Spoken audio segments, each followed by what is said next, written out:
Boa noite, galera. Boa noite, espectadores da TV Repensar. O endereço da TV é www.radioTVRepensar.com. Hoje à noite nós vamos ter um debate sobre segurança pública, uma nova visão sobre segurança pública. Nós temos aqui, ao meu lado, aqui o promotor de justiça, Gabriel Fontana, doutor Gabriel Fontana, e o nosso vereador de Porto Alegre, do Partido dos Trabalhadores, Leonel Hadi, policial civil. Eles vão debater praticamente o formato, para quem não entende, não vai ser uma entrevista, vai ser um debate entre os dois profissionais da área, sobre essa nova visão, né? Que uma nova segurança é possível. Por favor, doutor Gabriel, por favor, se apresente aí para o público. Oi, boa noite, Leonardo, boa noite, Leonel, boa noite a todos os nossos espectadores. Então, aqui da Repensar, o nome já é bastante prolífico para o nosso debate, né? Nós precisamos repensar a segurança pública. Eu trabalho como promotor de justiça criminal há 8 anos e acredito na segurança pública, senão eu já tinha pendurado minhas chuteiras. Então, estou aqui à disposição. É para mim uma honra estar conversando com o Leonel. O Leonel, ele mostra a cara da boa renovação da política. Eu passei a conhecer um pouco do teu trabalho, Leonel, quando comecei a ouvir falar do coletivo dos policiais antifascistas, e a respeito e admiro muito o trabalho que vocês têm feito. Se algo dessa fase de exceção nos trouxe de bom, foram essas redes de solidariedade que foram sendo criadas entre as pessoas. Eu também, dentro do MP, busquei um coletivo chamado Transforma MP, que também são promotores que veem o Ministério Público como uma necessidade que o Ministério Público retorne às suas dimensões constitucionais de 88, e, portanto, eu estou muito feliz de estar aqui debatendo um pouco do tema da segurança pública, porque eu acho que, justamente pelo tema ter sido debatido muito em fóruns de direita, a direita colocou na segurança pública sua visão de mundo e os seus ideais, né? E o resultado é o banho de sangue que nós vemos todos os dias, que deprime os profissionais bons da segurança pública, os profissionais bem intencionados, como eu, como tu e como muitos outros, né, Leonel? Então, não está funcionando, e os maiores atingidos são a população mais vulnerável, que é quem vive nos territórios da periferia. Portanto, nós temos que deixar de nos recolher a uma posição meramente reativa e passar a ter algumas propostas e algumas alternativas. Tomara que nós tenhamos um bom debate hoje. Fala, Leonel. Primeiramente, agradecer a oportunidade mais uma vez de estar aqui, agradecer toda a audiência, a ti, Leonardo, e a gente conversar com o Gabriel também, né, uma figura tão relevante que eu conheço bastante o trabalho, tenho acompanhado, né, e a Rosa, felizmente não está com a gente aqui, né, porque teve um probleminha de saúde, então desejo aí melhoras para nossa companheira Rosa, mas o Gabriel ele tem uma atuação muito forte, né, nesse debate, numa instituição, assim como a polícia, extremamente conservadora e que também tem uma lógica de manutenção do status quo, né, mas que, ao mesmo tempo, são instituições relevantes para a defesa da democracia, para controle de abusos, meio ambiente, enfim. Então, são duas instituições, eu considero, 3, na verdade, né, o nosso judiciário, o Ministério Público e polícia, são 3 instituições que têm uma função social relevante, mas muitas vezes, né, ocupam um outro papel, mas que é possível, né, a gente debater e disputar essas instituições para que a gente tenha outras visões, né, uma oxigenação em relação a isso, e eu acredito que a gente possa trazer algumas ideias, né, nesse programa de hoje e ao longo desse debate. Então, uma honra estar com vocês. Muito obrigado mais uma vez. E é isso aí. Infelizmente, como o vereador falou, o Leonel Hadi, nós tivemos aí essa baixa hoje, né? Ela está acamada, a Rosa, E muito me honra ter como companheira aqui da TV a Rosa. Hoje à tarde também nós tivemos um debate com o Luiz Augusto, do Memorial, né, de Cuba. Então, é um batalhador também, tivemos hoje, e seria a Rosa também, infelizmente não pôde. Mas, para a gente fazer uma provocação inicial, eu já tinha falado isso com o Hadi da outra vez que ele esteve aqui. Porto Alegre figura na lista das 50 cidades mais perigosas do mundo, né, em termos de homicídios, né, por 100 mil habitantes. Né? Então, de repente, é por aí essa nova visão, como fazer, alguma coisa desse tipo, é uma provocação inicial. Certo. Leonel, me permite começar? Efetivamente, Leonardo, a gente gasta muito com segurança pública no Brasil. Né? O orçamento para a segurança pública, ele atinge a faixa de 80 bilhões com B de bola por ano, dos quais apenas 1 bilhão é destinado a ações de inteligência. Né? Nós temos a terceira maior população carcerária do mundo. Eu trabalhei muito com presídio em Cachoeiro do Sul, onde fiquei lotado há alguns anos. E então nós temos 800 mil pessoas presas no Brasil, a terceira maior população carcerária do mundo, dos quais 40% são presos provisórios, né? Ainda não tem um julgamento de mérito. Mas mesmo gastando tanto e tendo uma população carcerária tão grande, nós temos mais de 50 mil homicídios por ano. Em números absolutos, o Brasil é o recordista. Não tem nenhum país no mundo morre mais gente por crimes violentos contra a vida do que no Brasil. No proporcional, levando em conta o tamanho da população, o Brasil figura na 13ª colocação no ranking dos países que têm mais mortes violentas no mundo. Então tem alguma coisa errada, né, que não está funcionando. Nós temos um grande gasto, uma grande população carcerária e não temos segurança pública, justamente o que está demonstrado pelo número de homicídios. Temos também uma baixa taxa de elucidação de crimes, né? Nós desvendamos desses crimes violentos, nós desvendamos em torno de 10% a 15%. Então, os diagnósticos eles estão aí para quem quiser ver. Né? Nós temos uma guerra às drogas que prende mal, porque prende muito varejista na ponta, que chega pouco nas cabeças, nos financiadores do tráfico, que não investe em prevenção ao uso de entorpecente, então não educa as pessoas sobre os efeitos que a droga vai ter no organismo, e que não investe em tratamento para dependentes. Né? O dependente químico, o usuário de droga, ele é tratado ainda como um criminoso no Brasil e não como um doente que precisa de tratamento.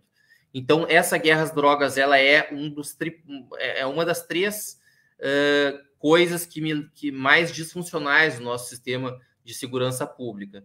A segunda coisa, eu colocaria aqui, é a hegemonia do discurso punitivista, que tem sido muito potente, né, nos meios policiais, nos meios do Ministério Público, nos meios do Judiciário, mas nos meios da sociedade como um todo. Né? Nós vivemos um retrocesso em termos de discurso, e o punitivismo, ele infelizmente pegou na cabeça das pessoas. Né? Não à toa nós tivemos aí uma onda conservadora nas últimas eleições, com várias pessoas se elegendo com a fala fácil do bandido bom é bandido morto, e isso ganhou a eleição.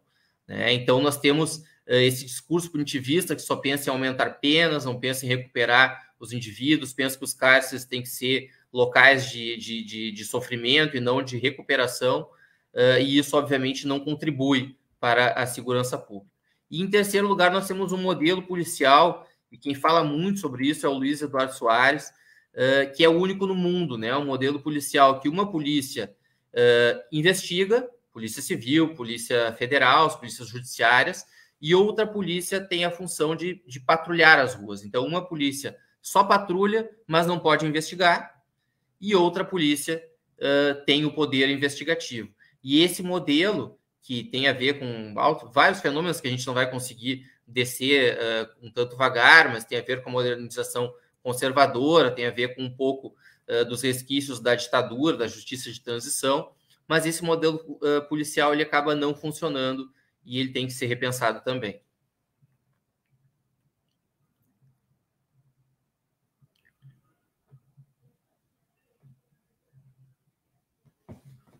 Tá fechado o microfone, Leonardo.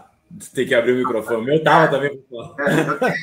Eu sempre fecho para não atrapalhar. Mas está aí o nome da nossa TV, repensar. A gente tem que repensar o passado para projetar o futuro e também repensar o futuro, né? Para projetar o presente, porque é tudo repensar. É tudo... Fala, Leonel. Eu tenho acordo com o que o Gabriel traz para a gente como reflexão. E, de fato, né, nós temos um discurso populista, oportunista, né, na medida em que ele traz soluções simples para problemas complexos. E isso que é o difícil de fazer esse debate.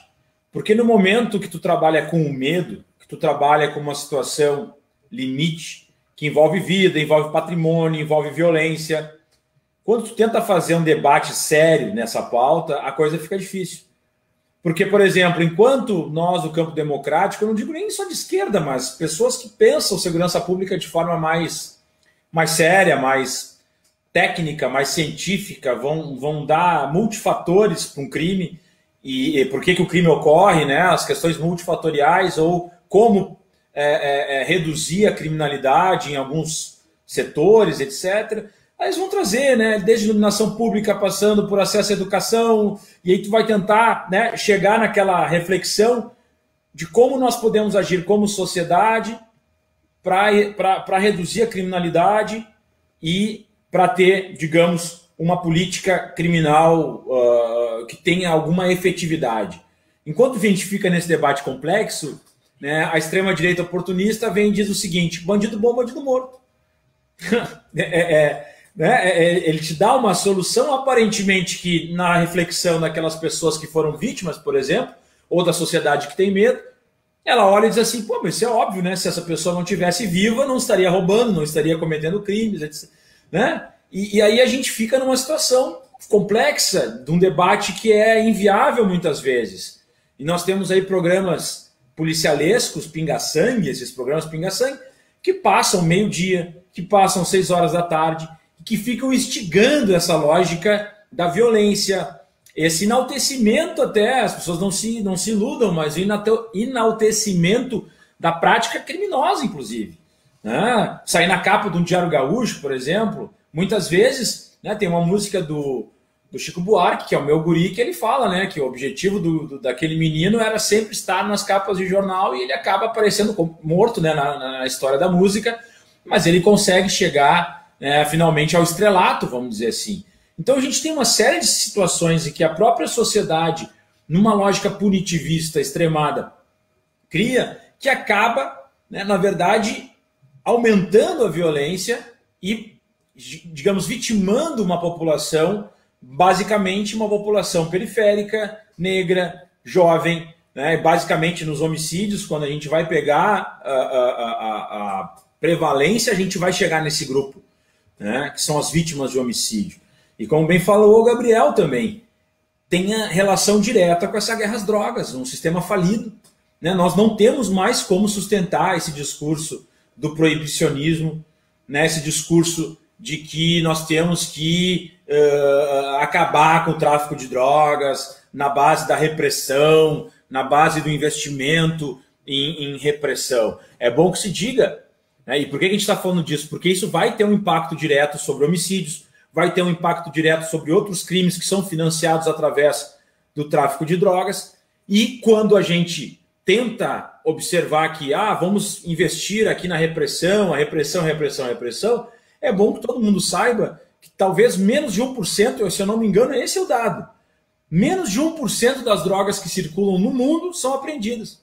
Então aquele caminhão lá que a gente observa na estrada que a operação da Polícia Rodoviária Federal, não sei o quê, 1 tonelada de maconha, aquilo não tem impacto algum no tráfico. Se tivesse impacto no tráfico de drogas, automaticamente na boca ali do tráfico teria digamos, uma alteração nos valores. Né? Nós teríamos ali, nossa, apreenderam uma quantidade de droga tal, que vai faltar droga, a gente, né, a questão do mercado, oferta e demanda, nós temos que cobrar mais caro porque vai faltar produto, então vamos cobrar mais. Não muda um centavo. Não muda um centavo. Entende? O que significa? Que aquilo já está calculado, isso faz parte do negócio. E o tráfico de drogas é um negócio. E as quadrilhas, as organizações criminosas agem como organizações capitalistas, empresariais. Só que como estão na ilegalidade, vão agir como? Né? Na disputa de mercado, na base da violência. Porque o mercado ele não tem como se regular, entendeu? Ele vai regular na ilegalidade. A ilegalidade é crime. Então, do meu ponto de vista, se a gente for pensar como política criminal, e de saúde, inclusive, entre tantas outras políticas, mas vamos falar sobre, né, política criminal, é urgente que a gente comece, né, a legalizar urgentemente a maconha. Eu não tenho medo de falar isso, porque é o seguinte, é muito bom que a gente fale isso nesse espaço, e fale com, né, por exemplo, eu sou policial, o Gabriel, que é promotor, que a gente debata isso de forma séria, porque senão fica sempre parecendo um debate de nicho. Né? Não estou dizendo que não é sério, estou dizendo que parece que é debate de nicho. Tá? Não, a gente está falando aqui, ó. Eu nunca usei nenhum tipo de droga ilícita. Eu digo isso para pessoal, mas não interessa. Não interessa, porque senão é sempre. O ataque vem sempre ad hominem, né? Ah, tu está defendendo isso porque tu fazia isso. Né? Não tenho nenhuma simpatia, não bebo, eu sou vegetariano, não tenho nada a ver com isso. E sou policial, trabalhei em homicídios e investigava basicamente mortes vinculadas ao tráfico de drogas. E eu estou dizendo. E o Gabriel também falou na fala dele exatamente isso, que é um promotor que lida exatamente com essa realidade. E via de regra, né, o promotor é o que acusa o criminoso, né, o que vai fazer a denúncia. Então é bom que a sociedade saiba disso, é muito importante a gente ter esse espaço aqui. Né? Então, como não tem nenhuma simpatia, eu não estou legislando em causa própria. Eu só estou dizendo que é uma guerra perdida que ceifa a vida de milhões de pessoas, que não tem como a gente pensar de uma forma razoável, né, que esse sistema ele possa prosperar. Esse sistema não pode mais prosperar. Esse sistema está matando as pessoas, está fazendo o Estado gastar muito recurso que poderia estar sendo investido em outras áreas. Eu não estou dizendo que esse comércio ilícito vai deixar de existir, porque o comércio ilícito sempre vai existir. Agora, ele vai perder força, porque tem uma quebra do monopólio. É isso que as pessoas têm que entender. Quando a gente tem um só, digamos, a informalidade, vamos dizer assim, domina todo aquele mercado, é um monopólio. É um monopólio com um recurso infinito, que não paga imposto, não tem nada. Se o Estado entra, regulamenta, passa, nem que seja passar por iniciativa privada, não tem problema nenhum. Né? Parceria público-privada, como é que tu vai fazer? Coffee shops, vai ter num bar lá privado, não sei o que, o Estado só regulamenta. Beleza, o formato a gente pode pensar vários formatos. E até acho que meio que passar para a iniciativa privada com controle estatal é mais negócio do que o Estado, porque no Uruguai meio que travou e deu alguns problemas em relação a isso, mas é um debate. Mas é um debate tranquilo de ser feito, assim, no sentido de que, bom, se a gente avança esse passo, já estamos à frente. Mas isso vai fazer uma quebra do monopólio do crime organizado nesse mercado. E isso, com certeza, vai reduzir o seu poderio econômico, né? Vai fazer com que o Estado deixe de gastar um recurso que gasta, aproveite através de impostos, realoque isso na própria segurança pública, né? E a gente, então, possa ter políticas de redução de danos, possa ter políticas de educação nas escolas, né, dos danos causados pelas drogas, e isso sim que vai ter um resultado real e efetivo, né, numa melhoria da nossa sociedade. E por fim, que o Gabriel traz também, que é um outro ponto essencial, que é esse nosso sistema policial falido.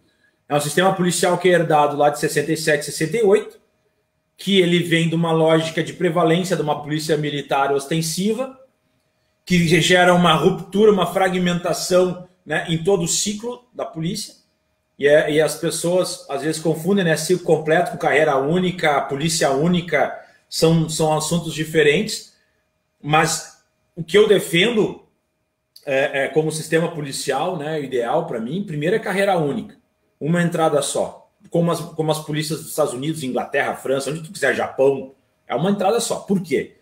Porque, na verdade, a função policial é sui generis.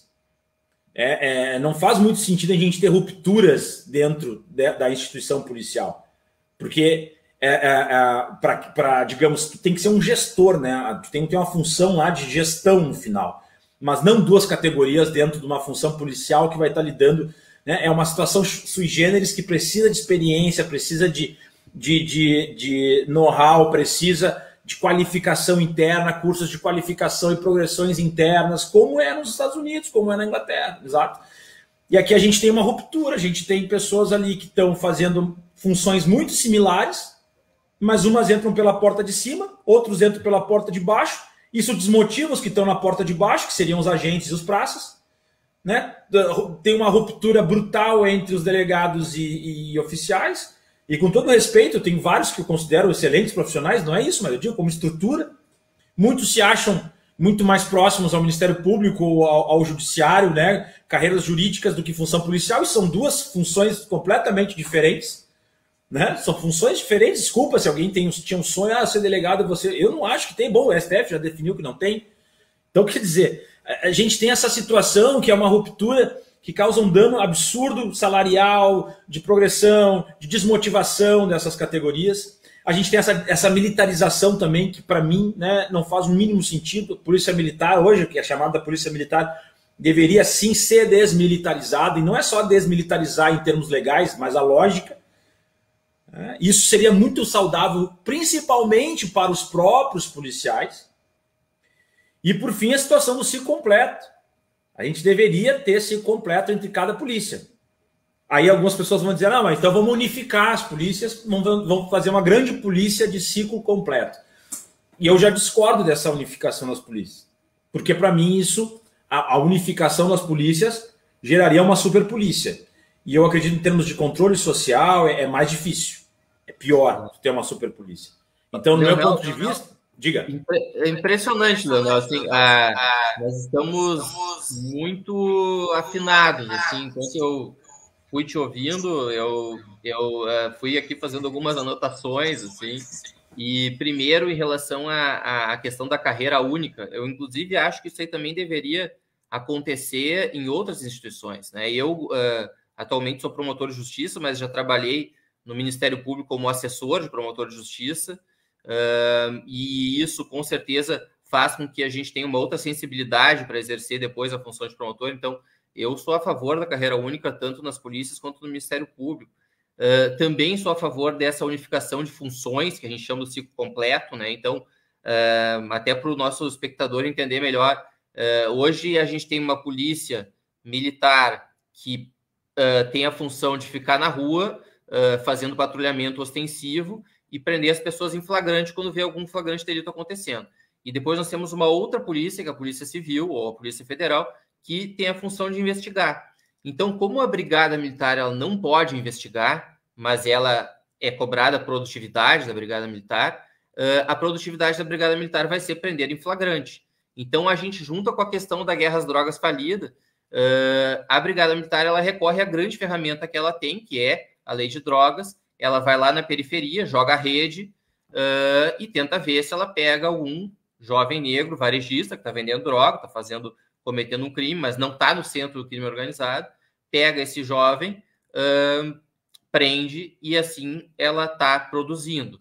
Ao contrário, se a polícia tivesse ciclo completo, não teria necessidade de uma polícia se afirmar prender em flagrante, né, dessa maneira. Então, nós poderíamos investir muito mais na lógica da investigação, né, para chegar em onde importa, né, mandados de busca, interceptação telefônica, e aí, ao contrário do que é hoje em dia, que 80% das nossas prisões são prisões em flagrante, nós teríamos mais prisões decorrentes de investigação do que prisões em flagrante, e aí nós teríamos menos custo com mais efetividade.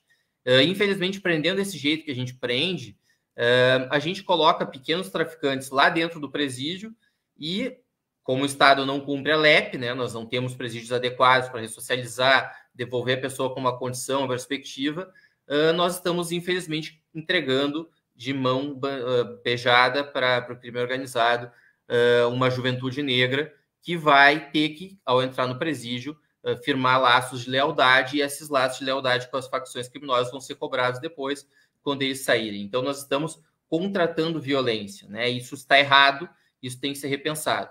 né? A questão da desmilitarização que o Leonel levantou também, pelo que eu tenho estudado e visto na prática, é absolutamente urgente, né? Nós não mexemos nas Forças Armadas e na Polícia Militar, é um enclave da ditadura, refratário à autoridade político-civil, nenhum governador manda na Polícia Militar, né? A gente tem histórias, né, desde a época do Brizola, que já, quando se lançou candidato a presidente da República, ele tentava controlar a Polícia Militar do Rio de Janeiro e houveram todas aquelas chacinas de Vigário-Geral, da Candelária, numa tentativa absolutamente coordenada de desorganizar a candidatura presidencial. Nós tivemos aquelas situações no Ceará, lá com o Camilo. Enfim, é muito difícil controlar a Brigada Militar, né? Nós precisamos estender a transição democrática que foi feita em outras instituições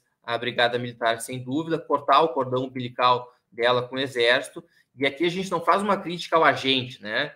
É importante que se diga isso. A gente está fazendo uma crítica a um modelo policial. Os agentes, eles todos podem ser capacitados, aperfeiçoados, aproveitados nos novos modelos, né? O problema não é o agente, o problema é o modelo. E esse modelo tem que ser falado, as coisas têm que ser faladas sem meias palavras, e o Leonel está sendo bem direto, eu vou tentar ser bem direto também nas ideias que eu tenho.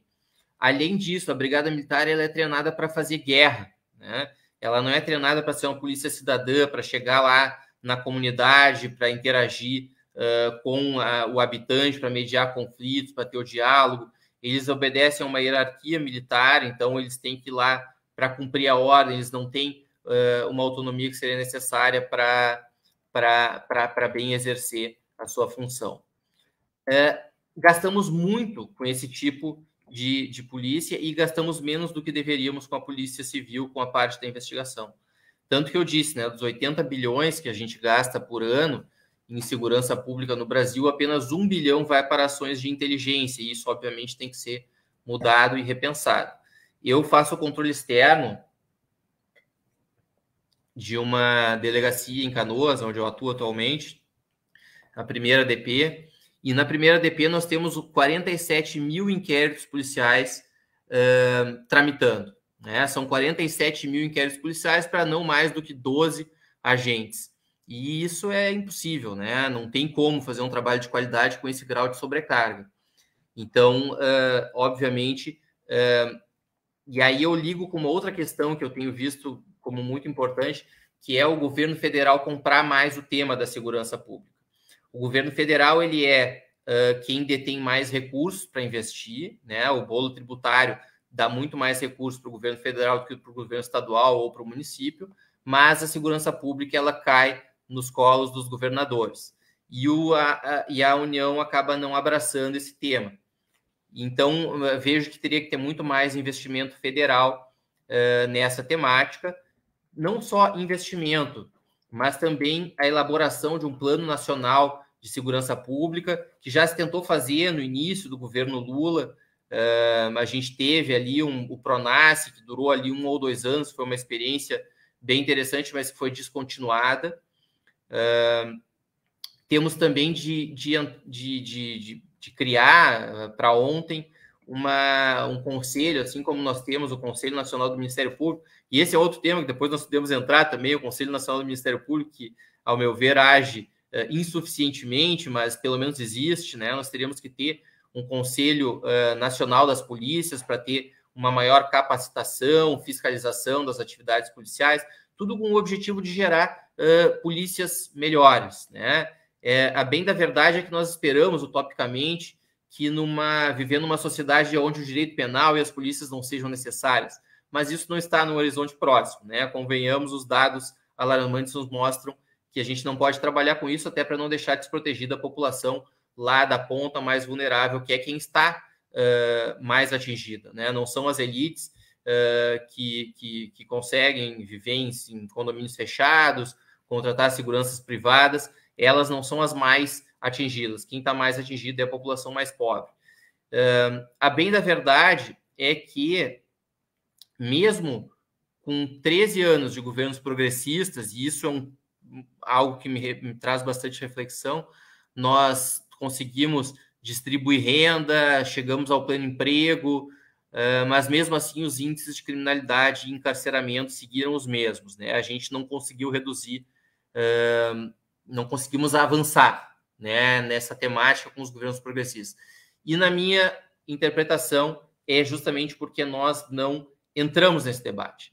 Nós fizemos os governos, mas nós não impusemos, né, não colocamos os nossos ideais, não colocamos essas ideias que nós estamos tendo aqui, Leonel, enquanto governo. Óbvio que a gente sabe, né, eu sou de família talhada na política, a correlação de forças não permite que a gente faça tudo. Mas eu acredito que na próxima vez que conseguimos governar o Brasil, um campo progressista volte a governar o Brasil, nós temos de trabalhar com a questão da segurança pública como prioridade, né? Não pode estar lá mais o número 13, tem que ser prioridade e tem que ser feito por nós, a nossa imagem e semelhança, e eu acredito que a gente vai conseguir ter efeitos muito melhores. Eu posso comentar um caso aqui, para ver que o problema é estrutural. E o Gabriel falou a respeito do negro, né, do afrodescendente.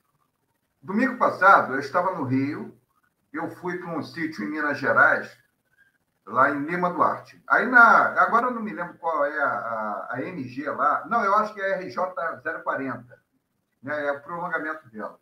Passando de Petrópolis, foi parado, estava minha família, um carro na frente, com duas mulheres no banco da frente, minha irmã dirigindo, major da PM, a minha mãe do lado, e ela de cabelo branco. Minha mãe do lado, com 87 anos, no banco traseiro, a minha sobrinha de 14 anos, e um namorado de uma outra sobrinha, negro.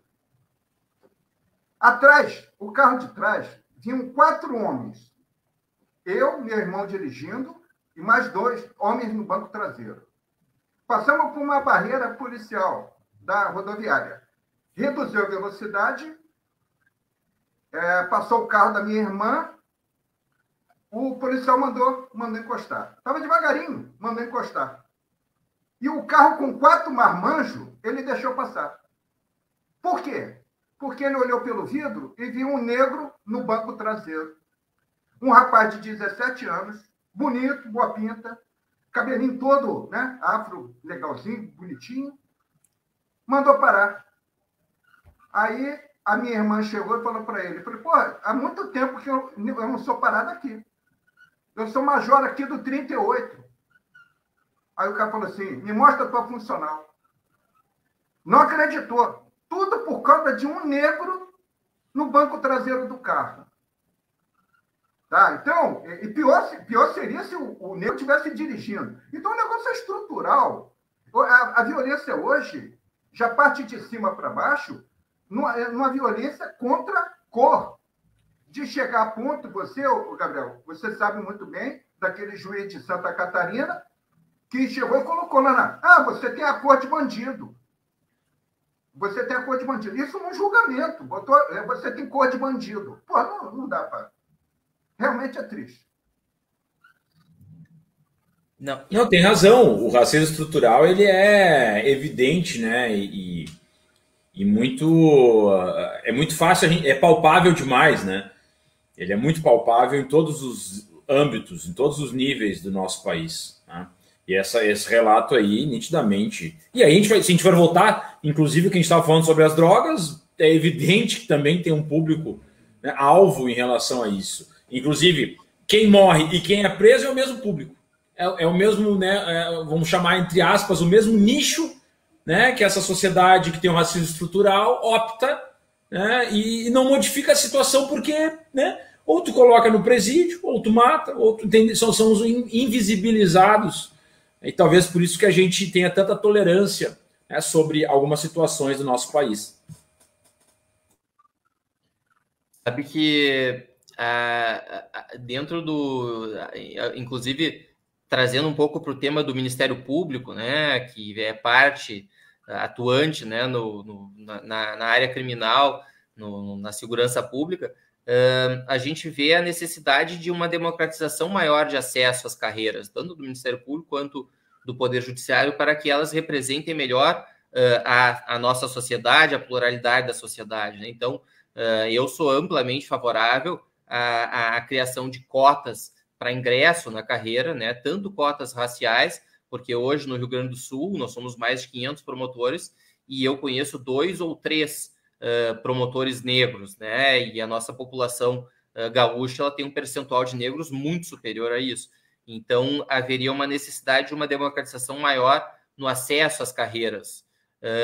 Também sou a favor de que se criem cotas para egressos de ensino público dentro da carreira do Ministério Público, que eu acredito que só democratizando mais a carreira é que nós vamos conseguir oxigenar também o debate, né? Não adianta a gente fazer o debate aqui, mas depois os operadores do direito serem todos oriundos de uma mesma classe, de uma mesma categoria, de um mesmo status social, porque eles não vão ter a sensibilidade para bem aplicar os temas, né, do direito criminal, eles não vão ter essa sensibilidade sobre a população invisibilizada, sobre o racismo estrutural, todas essas questões que têm que ser levadas em consideração para bem decidir sobre o futuro, porque nós estamos tratando aqui de segurança pública, né?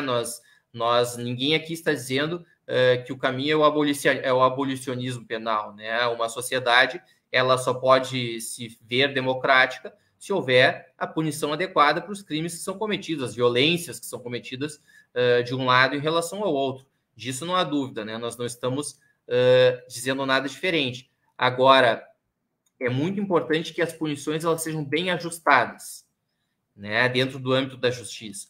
A gente ter alternativas despenalizadoras que trocam a punição da prisão, né, do cárcere, por uma alternativa de restrição de direitos, uma prestação de serviço, ou a possibilidade que veio muito bem feita, para mim, tenho trabalhado muito com acordos de não persecução penal, por exemplo, para pessoas que não têm envolvimento criminoso, que cometem crimes sem alta gravidade, que não tem nenhum antecedente policial, e aí nós conseguimos resolver uma questão através do acordo, evitando assim a necessidade de um processo, então gera menos trabalho para os órgãos de justiça, para o Ministério Público, em relação àquele caso ali que é bem resolvido pela via do acordo, e aí a gente consegue liberar mais trabalho para tratar de crimes de alta envergadura, de quadrilhas, de mega operações.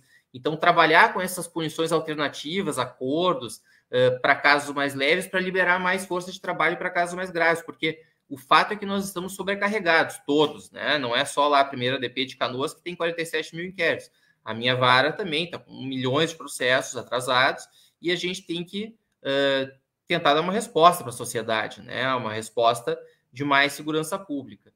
Eu também vejo uma necessidade de um trabalho muito maior na questão dos presídios, né, Leonel? Eu trabalhei como fiscal lá do presídio de Cachoeiro do Sul, que era um belo presídio comparado com a média, mas mesmo assim com muitas restrições, né? E aí a gente chega aqui na região metropolitana e encontra um cenário caótico, né? Então, esses investimentos eles têm que ser feitos, né? A gente tem que começar a recuperar os cárceres enquanto locais adequados de cumprimento de pena, com capacitação profissional, para que a pessoa saia ali do presídio com a possibilidade de tentar vencer um estigma que vai estar criado, né? A gente sabe que vai estar criado, ninguém aqui é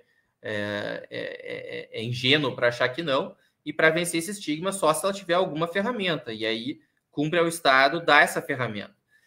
Eu sempre dizia, quando debatia o tema do presídio, que eu debati muito lá em Cachoeiro do Sul, o tema do presídio, nós tentamos, apesar de ter essa pegada religiosa, assim, que eu não gosto tanto, mas, enfim, a gente tem que tratar com as possibilidades que estão. Tentei bastante levar uma PAC lá para Cachoeiro do Sul, que é um presídio humanizado, que tem índices de reincidência muito menores, índices de ressocialização muito maiores. Quando a gente trata desse tema do presídio, e eu sempre falava, as pessoas vão sair de lá um dia, né?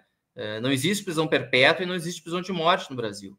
Então, as pessoas vão sair. Se a gente depositar os indivíduos no cárcere de maneira absolutamente animalizante, essas pessoas vão voltar mais violentas para a sociedade. Então, nós, por uma lógica, temos que lutar para conseguir ressocializar mais esses indivíduos. E aí que eu acho que o governo federal tem que entrar mais, né? Ele tem que fazer mais presídios federais para colocar as altas lideranças do tráfico, mas tem que entrar mais na construção de presídios comuns para que essas pessoas possam ter melhores espaços de ressocialização.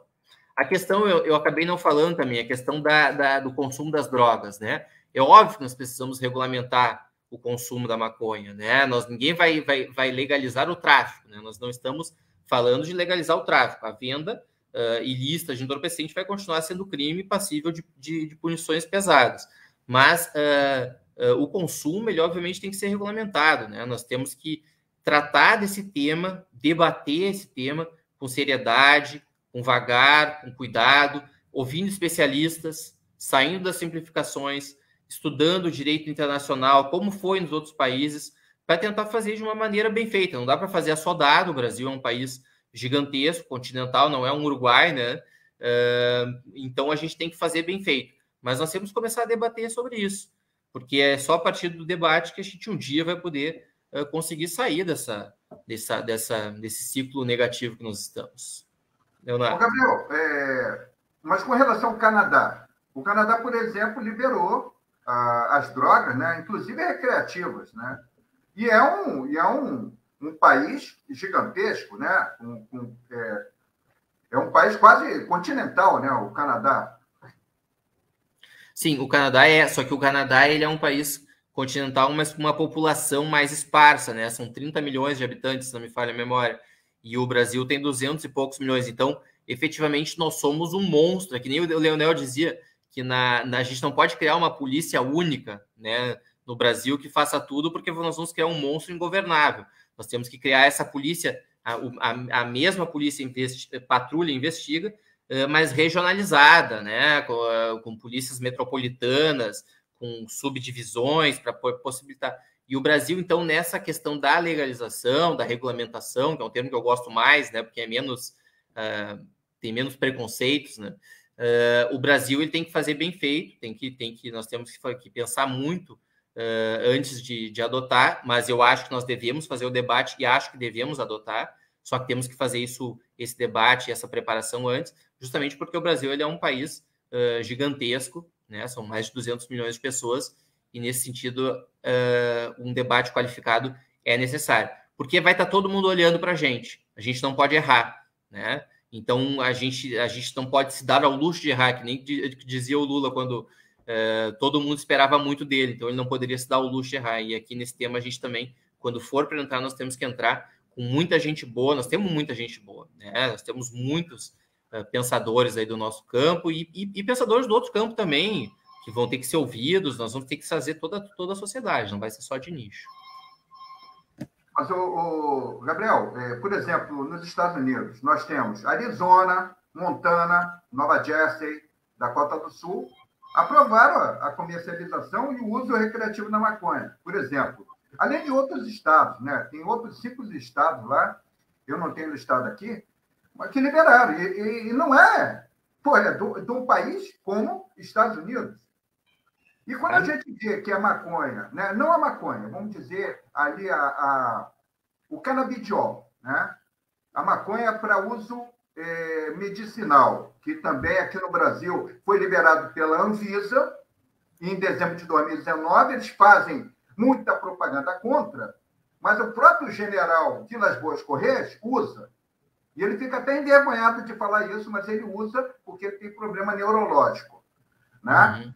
E o remédio que mais cresceu nos últimos 10 anos, no mundo todo, a produção, foi o canabidiol, no mundo todo.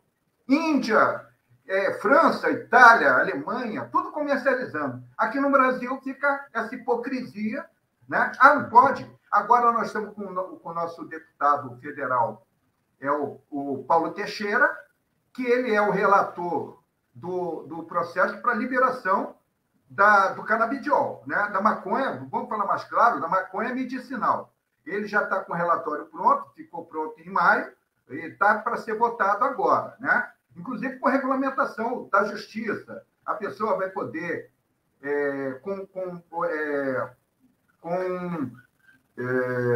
comprovação da justiça, vai poder plantar no seu apartamento, dentro do seu apartamento, não pode ter muita visibilidade, não pode ter muita divulgação, mas já está começando a melhorar, né? Mas é para você ver, né, Leonardo? É para você ver. A gente não consegue nem a maconha medicinal, que é um remédio, né, para pessoas que precisam. A gente não conseguiu chegar nem nesse patamar. Então, é para a gente ver o percurso, né, o caminho e o enfrentamento que a gente vai ter que fazer até conseguir alterar. Mas é impressionante mesmo. Eu sou cadeirante, Leonardo. Eu não sei se a Rosa chegou a comentar também contigo. Eu uso cadeira de rodas, faço fisioterapia numa clínica onde tem uma série de pessoas que têm problemas neurológicos, outros, e essas pessoas que têm paralisia cerebral e outras situações se beneficiam muito do uso do canabidiol medicinal, e com altas dificuldades, com ações judiciais necessárias, dispêndio de energia, gasto, enfim, é para fechar a bodega, né? Como diz o outro. O Gabriel, eu vou confessar, eu fiz uso do canabidiol. Eu tenho neuropatia periférica. O canabidiol, ele faz a ligação. Eu sou químico há 40 anos, então posso falar isso de cadeira mesmo, né?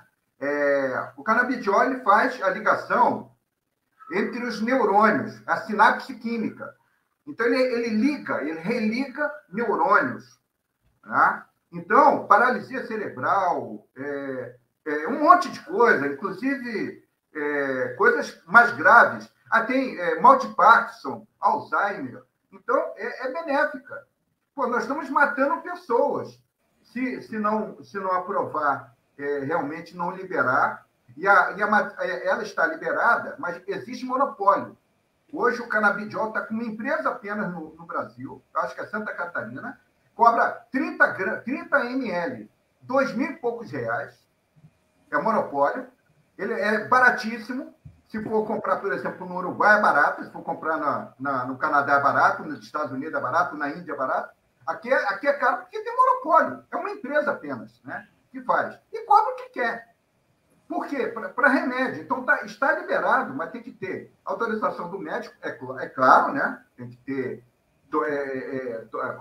parte médica, né, para administrar esse remédio. Agora, tem que ser liberado com saúde. Com saúde, entrar no SUS, sabe? Tem que ter um negócio organizado. Agora vamos mais além.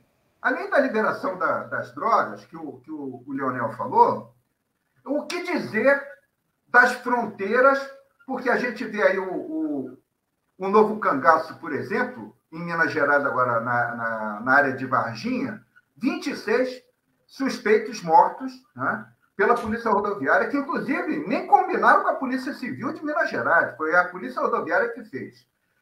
Dizem, né, eu vi matéria de que a Polícia Rodoviária estava com temor de que vazassem a informação da operação.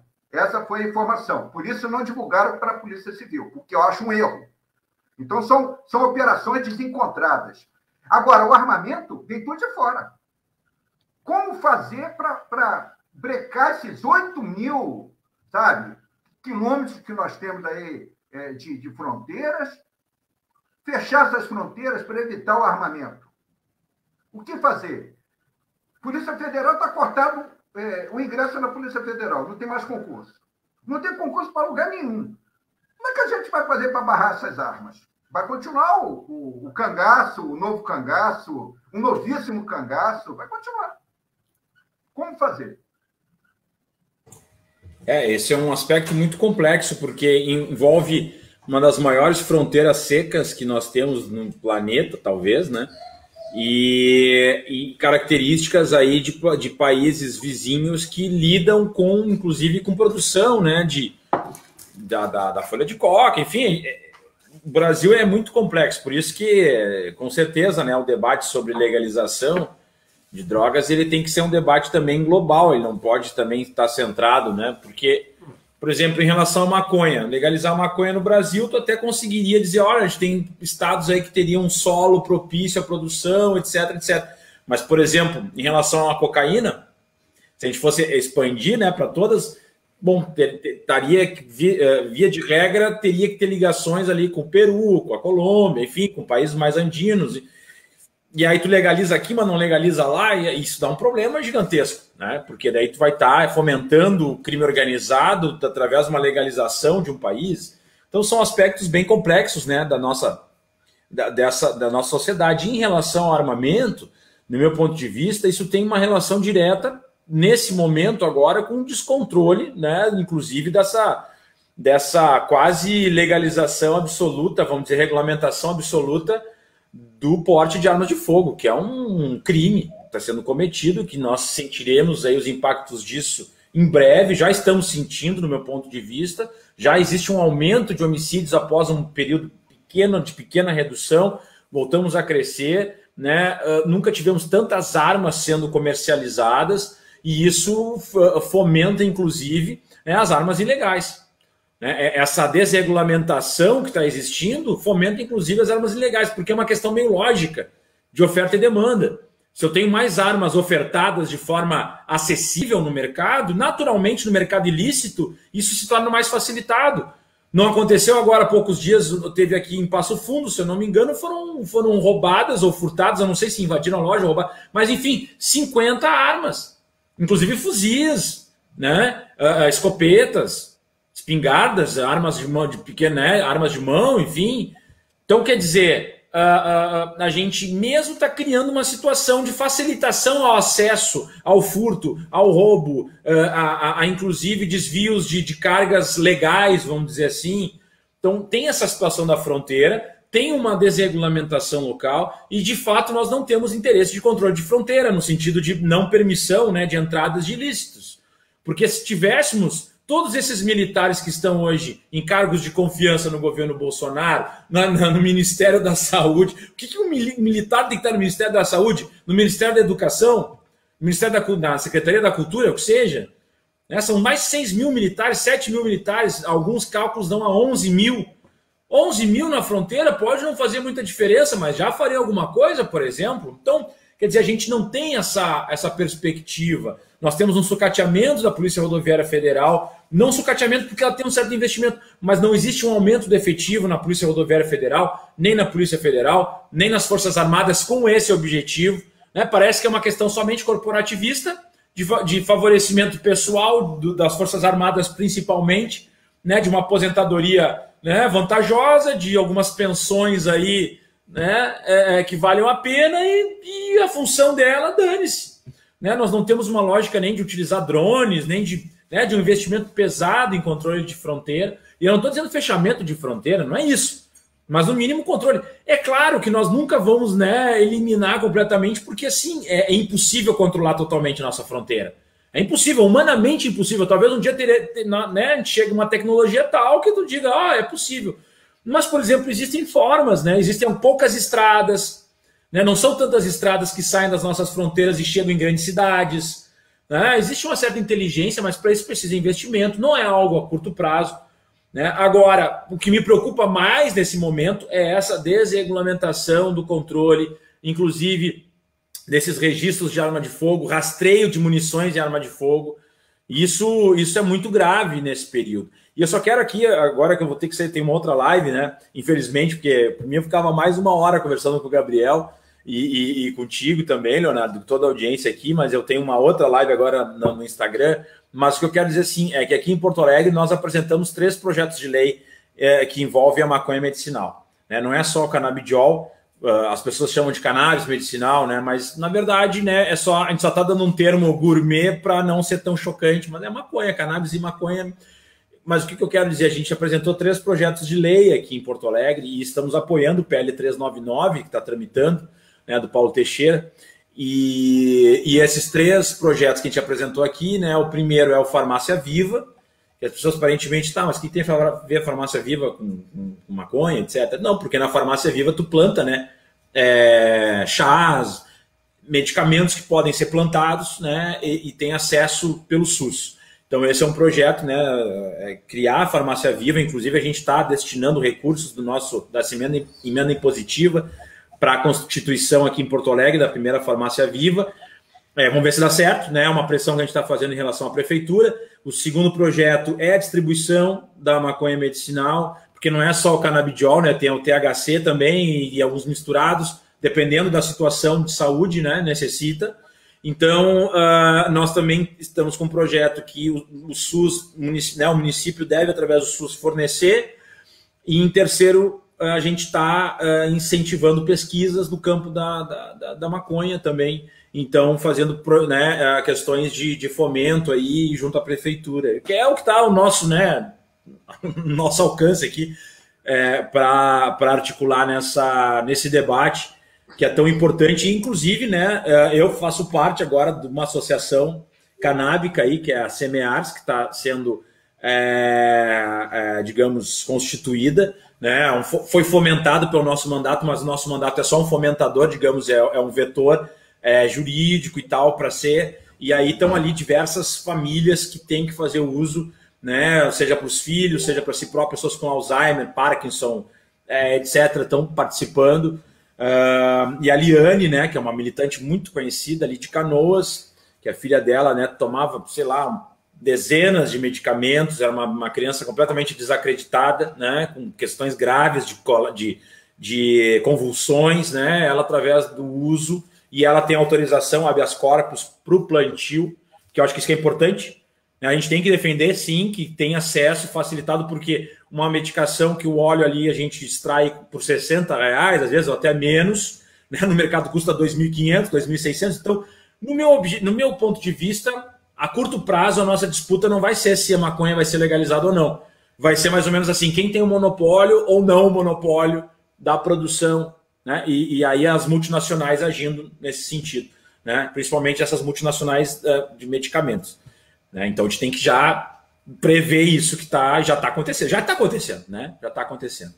Então basicamente é isso. Queria agradecer de coração, Gabriel, a oportunidade, é sempre uma honra, né? A gente já se falou algumas vezes na rua, se encontrou e trocou algumas ideias e bom, acho que a gente tem que aprofundar isso aí e sempre que for possível a gente tiver esse diálogo aí, é muito importante. Agradecer ao Leonardo, toda a audiência, e muito obrigado, mandar um beijo para a Rosa e uma plena recuperação aí. E um abraço também para o pai do Gabriel, né? O Henrique Fontana, ninguém não sabe, então não sabe, né? Companheiro Henrique Fontana. Nós estamos aqui abertos à TV para todo o debate, tá? Para a gente colocar no ar. E já lembrando, pessoal, nós estamos ao vivo na TV Repensar, estamos ao vivo também em mais de 70 grupos de esquerda, progressistas, do Facebook e no nosso canal no YouTube.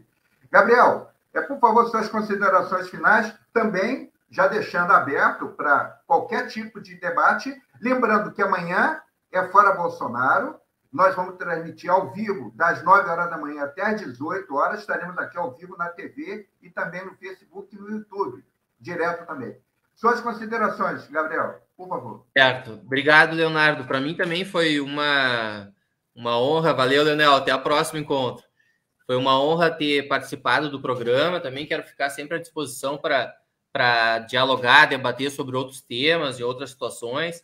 Eu gostaria, sim, de entrar, a título de encerramento, um pouco mais no tema do Ministério Público agora, né? Não mais do que 5 minutos, porque o Ministério Público ele é...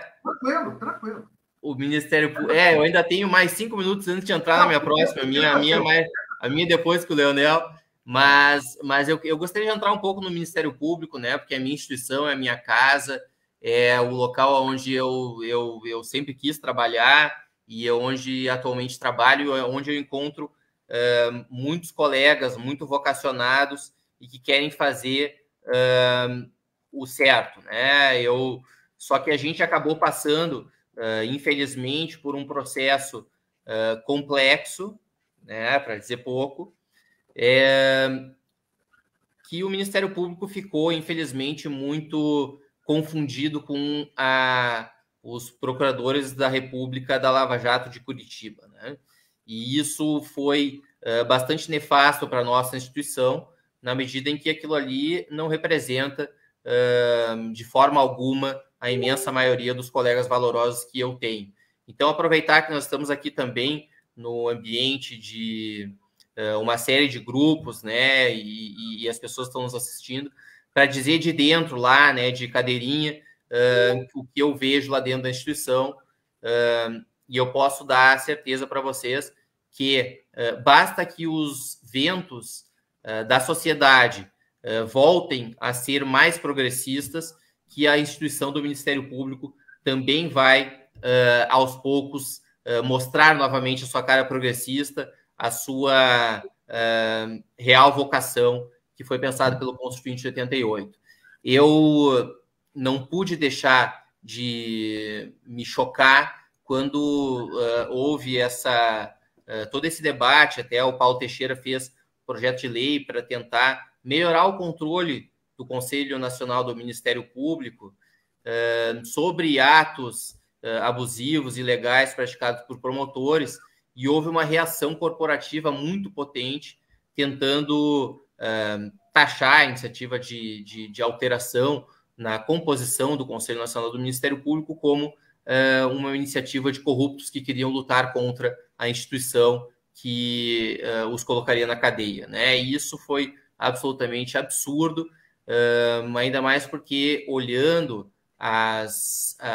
o histórico de punições do Conselho Nacional do Ministério Público, de fato, nós temos que reconhecer que foi muito insuficiente.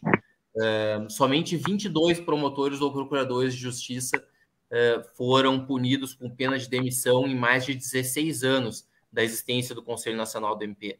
E isso é muito pouco, né? Uma instituição que quer ser invasiva e cobrar a lisura e a ética e a legalidade de todas as outras instituições tem que ser a primeira a fazê-lo dentro das suas fileiras, né? Se procuradores gerais de justiça e Conselho Nacional tivessem atuado de maneira mais contundente contra os exageros e as ilegalidades cometidas em alguns momentos da Operação Lava Jato, e aqui ninguém é contra a luta contra a corrupção é um mal endêmico que tem que ser, sim, aos poucos combatido no Brasil, mas a corrupção tem que ser combatida de maneira correta, ética, né, dentro da legalidade.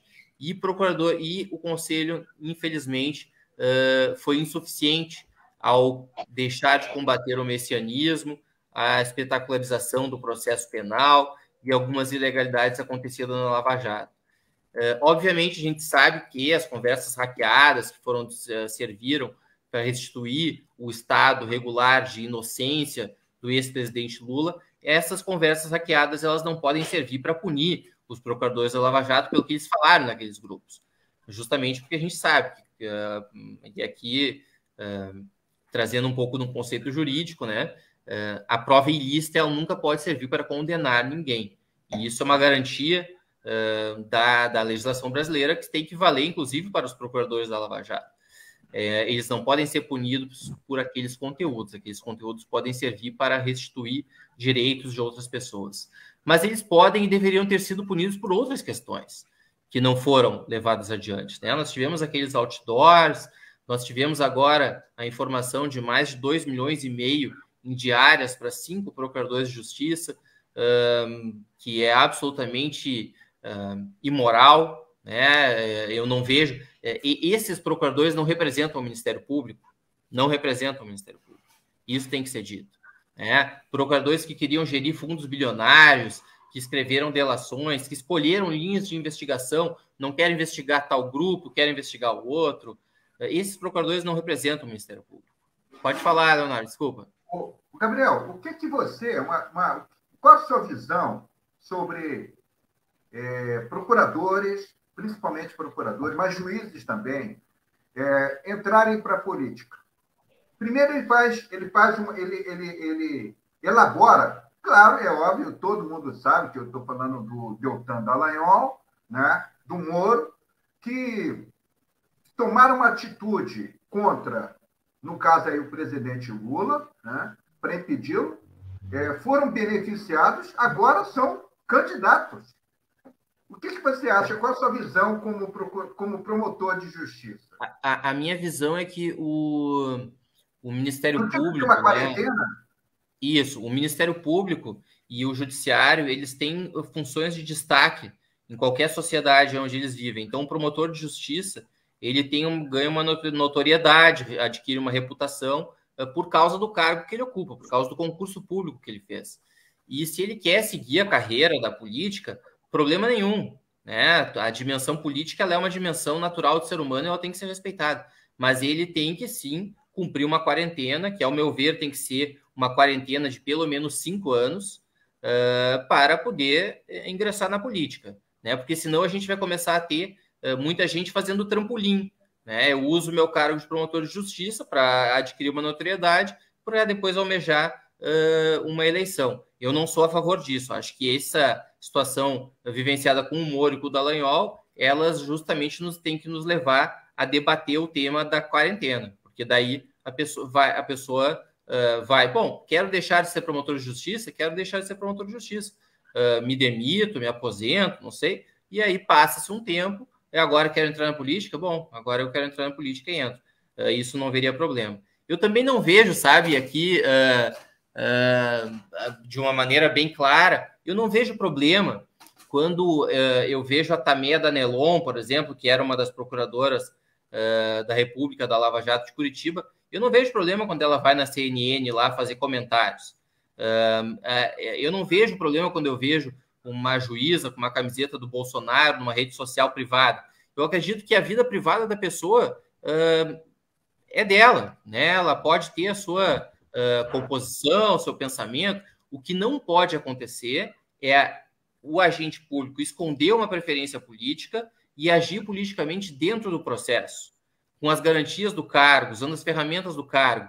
Isso é ferível dos autos, né? E a gente viu isso ser aferido em relação ao ex-juiz Sérgio Moro, com a declaração de parcialidade dele, porque nos autos, nos processos, isso foi demonstrado. Não porque ele tenha tirado uma foto com a camiseta do Bolsonaro, isso não nos interessa.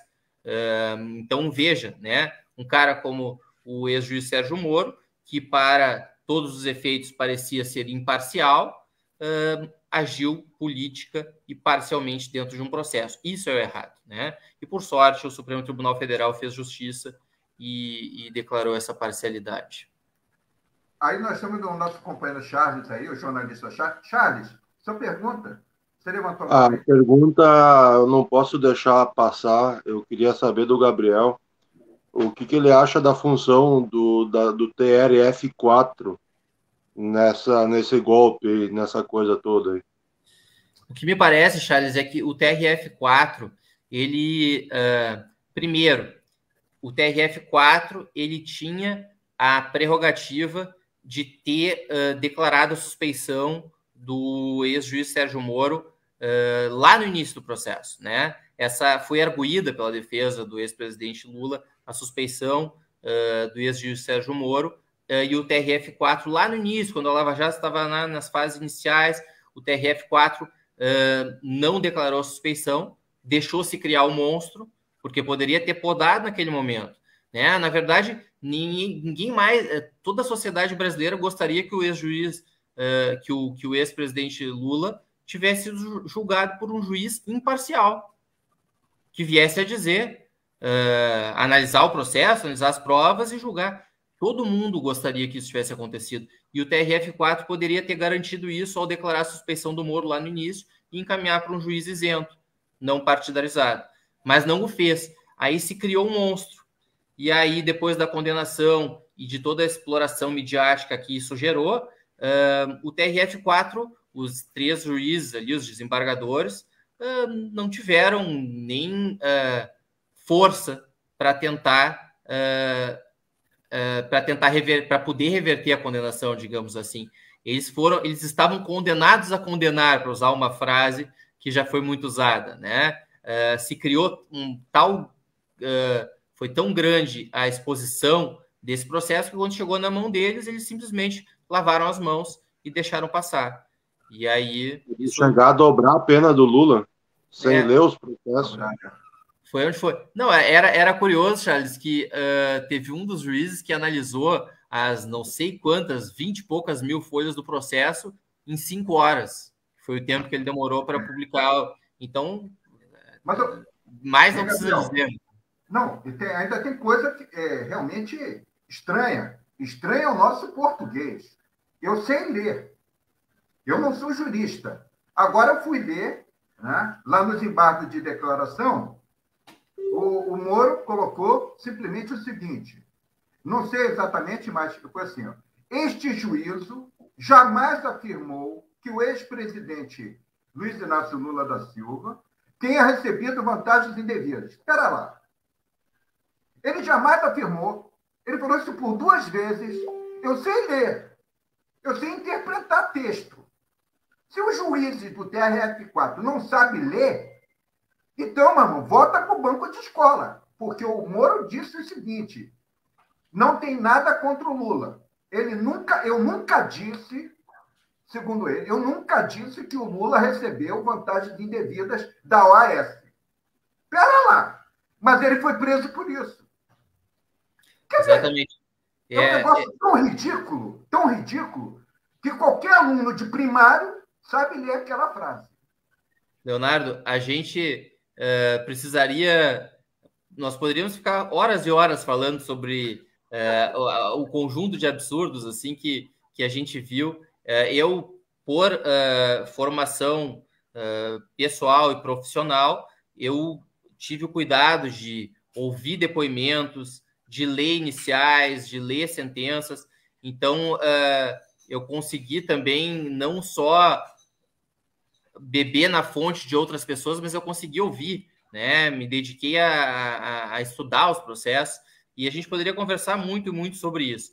Mas eu vou ter que me ausentar, porque eu também tenho uma outra conversa agora. Eu quero agradecer muito a oportunidade de ter estado aqui. Eu quero terminar com 2 frases, tá? A primeira, não se combate corrupção de maneiras corruptas, tá? As grandes operações de corrupção contra a corrupção que foram parar na lata do lixo, foram porque houveram ilegalidades, essas ilegalidades não foram devidamente combatidas. Então, a gente tem que combater a corrupção, mas temos que fazer de acordo com a lei. E a segunda questão é, acreditem no Ministério Público, acreditem na Justiça, acreditem na nossa capacidade de ter uma segurança pública melhor, né? Vamos fazer um dia de cada vez, nós estamos nisso, eu trabalho com a lógica de ser positivo, acreditar que a gente pode alterar os rumos, e o campo progressista precisa entrar nesse debate. Eu quero agradecer muito a oportunidade de debater segurança pública aqui, porque eu já fiz debate de segurança pública em muitos fóruns, com autoridades da Polícia Militar, com autoridades do Exército, com delegados, pessoal, mas eu nunca tinha tido a oportunidade de debater segurança pública aqui na cozinha, como a gente pode dizer, dentro do campo progressista. Eu acho que nós temos que começar a falar mais disso no nosso campo, sim. Inclusive, Gabriel, fica o convite para sexta-feira a gente continuar esse debate. Olha, aberto, Gabriel, está aberto, tá? Para qualquer discussão sobre qualquer tema, tá? Que você venha trazer, estamos abertos e a TV fica muito grata em ter você, a honra, né, de ter você aqui no canal para a gente discutir coisas relevantes, né? Eu acho muito bacana. Inclusive, podemos chamar Paulo Teixeira, ele já veio uma vez na TV, mas ele pode ser indicado aí para participar desse debate. Com certeza, para mim, voltaremos então, e para mim será uma honra debater com o Paulinho Teixeira, que é um amigo pessoal também, um querido.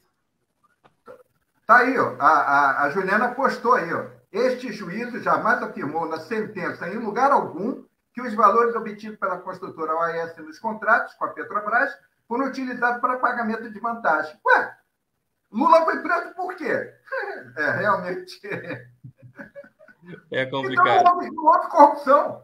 Não houve corrupção. Então, mas, Gabriel, muito obrigado pela tua presença. Estamos aqui, abertos aqui para qualquer coisa. Infelizmente, a Rosa não pôde participar hoje, mas ela vai participar semana que vem, ou a hora que for necessária, tá? Então, Muito obrigado. Suas considerações aí, um recado que você queira dar. Já deu um recado, né? Para a gente acreditar no Ministério Público, e eu acredito. É isso aí. Não, da minha parte, estamos muito bem conversados, uma baita oportunidade a gente debater o tema aqui, e um abraço também especial, muito especial para a Rosa, que a gente sabe que logo, logo vai estar aí junto com a gente de novo, tranquilo. Legal. Beleza, tchau, tchau. Obrigado, Charles. Se quiser continuar aí, Charles, a gente continua. Tá certo? Eu vou encerrar. Dá para encerrar, Léo. Hã? Não, eu vou encerrar. De repente, a gente continua aí nos bastidores para conversar. Obrigado, Juliana. Obrigado, Eva Otelakoski, lá de Caxias do Sul. Obrigado, Elo Ferreira. Obrigado, Marcela Silva, de Minas Gerais. Bárbara Jaara, né? Eu não sei exatamente como é que pronuncia. Também gostaria aqui de...